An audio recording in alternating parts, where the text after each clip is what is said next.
ফাঁকা গুলির শব্দ শুনেছি, এখানে রড ব্যবহার হয়েছে, চাপাটি ব্যবহার হয়েছে, ইট পাটকেল মারা হয়েছে, রামদা ব্যবহার হয়েছে। ফাঁকা গুলির শব্দ আমরা শুনেছি, কিন্তু কেউ গুলিতে আহত হয়েছে এ বিষয়ে আমাদের কাছে মুক্তিযুদ্ধের যে মূল মন্ত্র সাম্য, মানবিক মর্যাদা এবং সামাজিক সুবিচার, সেই মূল মন্ত্রকে ধারণ করেই কিন্তু আমরা বৈষম্যের বিরুদ্ধে আন্দোলন করছি। আমরা মনে করি 56% কোটা বাংলাদেশে একটা স্পষ্ট বৈষম্য। ফলে এখানে আসলে এটি বলার কোনো সুযোগ নেই যে আমরা মুক্তিযুদ্ধের বিরুদ্ধে কথা বলছি, বরং যে কোনো আন্দোলনকে এই যেভাবে ট্যাগ দেওয়া, রাজাকার বলা, মুক্তিযুদ্ধ বিরোধী বলা, এটা একটা গণতান্ত্রিক আন্দোলনকে ট্যাগ দেওয়া বাংলাদেশের একটা বৈশিষ্ট্য হয়ে দাঁড়িয়েছে। সেই জায়গা থেকেই কিন্তু সরকারের জায়গা থেকে এই ধরনের কথা বলা হয়েছে এবং এই আন্দোলনের সাথে কিন্তু রাজাকার শব্দের কোনো ধরনের সম্পর্ক ছিল না। এই সম্পর্কের সূত্রপাত কে ঘটিয়েছে? এই সম্পর্কের সূত্রপাত কিন্তু স্বয়ং প্রধানমন্ত্রী ঘটিয়েছে। তিনি কিন্তু আন্দোলনকারীদের রাজাকারের নাতিপুতি বলে ইঙ্গিত করেছে। তখন ছাত্ররা পাল্টা জবাব দিয়েছে, আমরা আমাদের আন্দোলন যৌক্তিক এবং ন্যায়সঙ্গত, রাজাকার বলা হোক না কি বলা হোক তাতে আমাদের কিছু যায় আসে না। আমরা জানি আমরা ন্যায়সঙ্গত আন্দোলন করছি, আমরা সেই আন্দোলন চালিয়ে যাব এবং এখানে তৃতীয় পক্ষের সুযোগের কোনো ঢোকার কোনো সুযোগ নেই। আমরা সবসময় বলছি শিক্ষার্থীদের একটা যৌক্তিক দাবি পূরণ করে দিলে এই আন্দোলন শেষ হয়ে যাবে।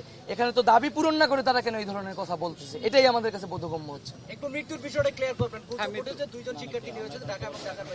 আমরা এই বিষয়ে এখনো অথেন্টিক খবর পাইনি, এই জন্য আমরা এই বিষয়টি ঘোষণা করিনি, আমাদের অফিসিয়াল জায়গা থেকে ঘোষণা করা নেই। অনেকে এই বিষয়ে বলেছেন, আমরা এই বিষয়টি খতিয়ে দেখবো। আপনাদের জায়গা থেকে যদি সঠিক ইনফরমেশন থাকে আমাদেরকে দিয়ে সহায়তা করবেন। ক্যাম্পাস কি এখন নিরাপদ হয়েছে মনে করছেন? ক্যাম্পাস তো অবশ্যই নিরাপদ না এবং আপনারা দেখলেন যে আমরা ক্যাম্পাসের শিক্ষার্থী হয়েও আমরা শহীদ মিনার যেতে চেয়েছিলাম, আমাদেরকে বাধা দেওয়া হয়েছে।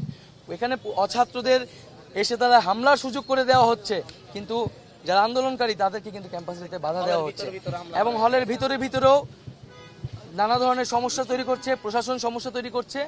আমরা স্পষ্ট বলতে চাই এবং শিক্ষার্থীদের প্রতি আহ্বান থাকবে, আজকে আপনারা প্রতি হলে হলে প্রতিরোধ গড়ে তুলবেন। যেসব হল ক্যান্ডিডেটরা, যেসব নেতারা আপনাদের উপর আঘাত করেছে, আমাদের বোনেদের উপর আঘাত করেছে, তাদেরকে কিন্তু আপনারা হলে ঢুকতে দিবেন না। এই হল শিক্ষার্থীদের হল, এই হলে কোনো অছাত্র, কোনো সন্ত্রাসীদের জায়গা হবে না।